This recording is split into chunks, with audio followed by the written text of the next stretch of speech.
Fin, Raúl se va de la presidencia. Si es así, ¿cómo van a organizar la sucesión? Si se van a atrever a hacer unas elecciones, aunque sean de mentiritas, o si por el contrario, el Congreso solo va a servir para reafirmar la política de aquí no se mueve nadie.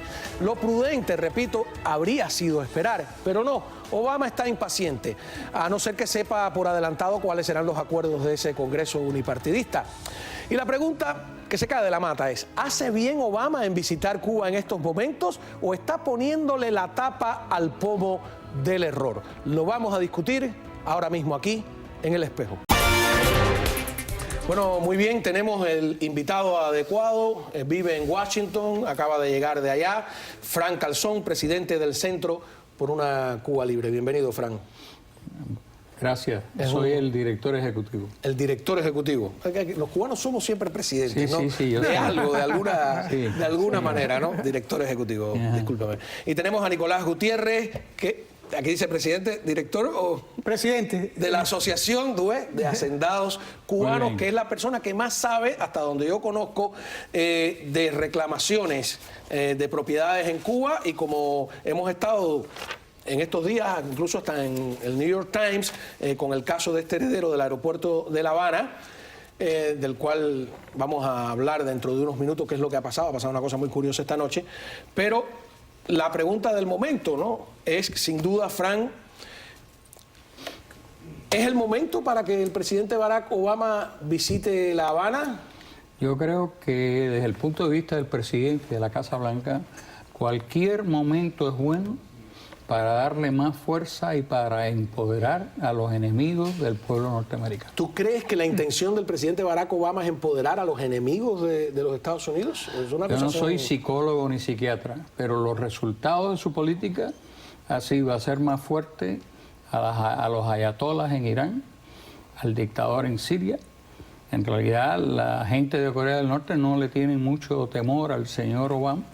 Y por último, para los cubanos, yo creo que un año después del anuncio inicial del presidente, es indudable que el gobierno de Cuba tiene más poder, tiene más recursos, y que la oposición y el pueblo cubano se sienten olvidados por el presidente norteamericano, de la misma manera que otros presidentes de Estados Unidos se abrazaban la primera mitad del siglo XX a todos los dictadores de América Latina. Hemos regresado a la época de los Trujillo, de los Somoza, ahora con el señor Obama. La época de ese es nuestro HP, es un HP, pero es nuestro HP, ¿no? Pero en este caso no es siquiera, se hizo famosa, ¿no? Pero en este caso no es ni siquiera el HP de los Estados Unidos, ¿no? Es el HP de Rusia, el HP de China.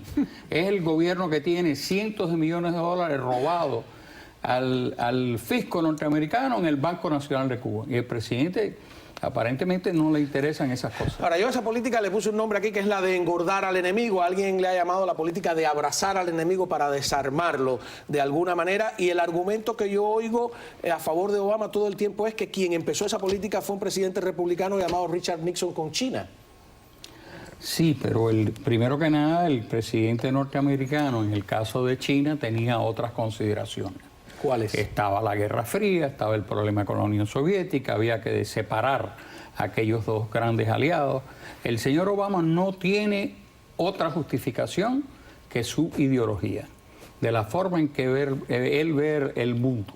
Cuando él llega a la Casa Blanca, lo primero que hace es devolver un busto de Churchill a la embajada inglesa en Washington, porque el papá de Obama era anti-inglés, es decir, no tiene nada que ver con los intereses de Estados Unidos ni con los intereses de los aliados de Estados Unidos. Ahora, hablando de Churchill, tú sabes que Churchill fue en la guerra, nosotros la llamamos hispano-cubano-americana, sí. En inglés es simplemente la guerra, ¿no? Y escribió sobre el asunto, y escribió sobre el asunto para un periódico inglés que le pagaba muy bien. Fue corresponsal de guerra, porque esa es la primera guerra que es filmada y donde realmente se considera que hay reporteros de guerra como tales, fílmicos sobre todo, ¿no? Me ha llamado la atención que hoy la noticia ha estado acompañada de muchas imágenes de esa guerra, como si la prensa estuviera buscando de algún modo vínculos históricos tan lejanos como 1898 para justificar la hermandad. Antes era la hermandad cubano-soviética, ahora es la hermandad cubano-norteamericana, ¿no? Pero pero no se dan cuenta que una de las cosas que los cubanos recordamos de esa guerra fue cuando el gobierno de Estados Unidos se sentó con el gobierno de España y dejó afuera al pueblo cubano en el Tratado de París. En la decisión para el futuro de Cuba. Es una de las cosas verdaderamente ignominiosas que se repite en este momento, que es que ambas potencias del mal o del bien, o ambos gobiernos, se sientan y marginan, en aquel caso fue a los mambises, en este caso a los opositores y a los disidentes.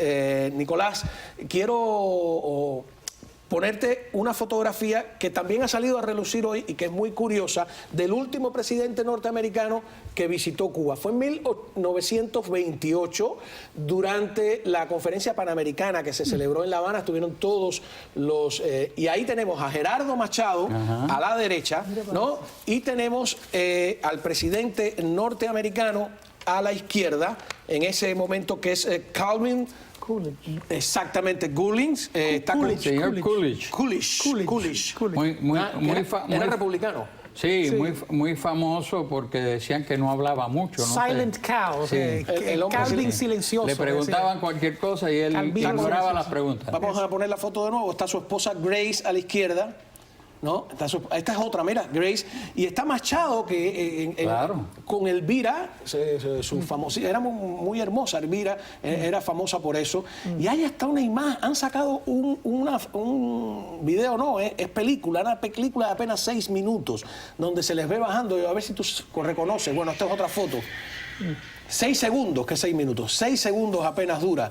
Que yo creo que están bajando del Capitolio, a ver si tú lo reconoces, Frank. Vamos a ver la imagen esa. Sí, y un tiempo después de esta gran visita de Estado, el gobierno de Estados Unidos hizo todo lo posible para que Machado se fuera de allí, porque había una Bueno, no, pero lo que pasa es que eso en el 28, eso es con Machado en su apogeo. El segundo periodo de Machado, que termina en el 33. Mira las imágenes, mira qué curiosa. Machado viene aquí, ¿no? Y ahí vemos al presidente Coolidge, ¿cómo se pronuncia correctamente? Coolidge, ¿no? C-W-L-I-D-G-E.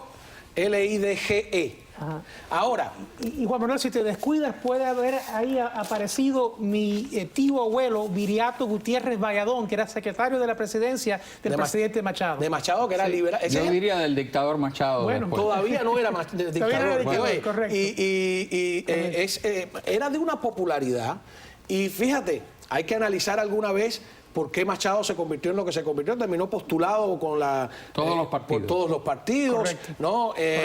Hizo muchas grandes obras en Cuba, sin duda. Porque era el estilo de Delano Roosevelt, de ese de construyo para dar empleo, que un poco Obama está imitando ahora, ¿no?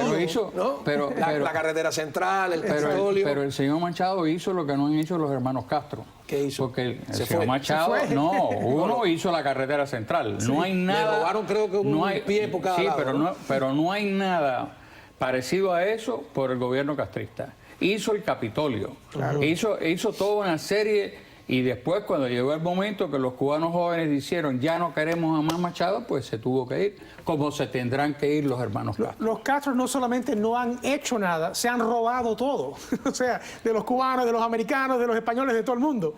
Y no han devuelto nada. Y sin embargo, han repartido a la familia Castro. Eso y sí, más nada. Eso sí han recibido bastante. A cuentas bancarias en Suiza, en el exterior. Eso sí. Bueno, hay otros presidentes que... Lo que pasa es que no es en funciones. Yo creo que bueno, Teddy Roosevelt, que peleó en Cuba, ¿no? Sí, claro. Y su ejercicio como militar en Cuba lo hizo tan famoso que después gana las elecciones. La Loma de San Juan.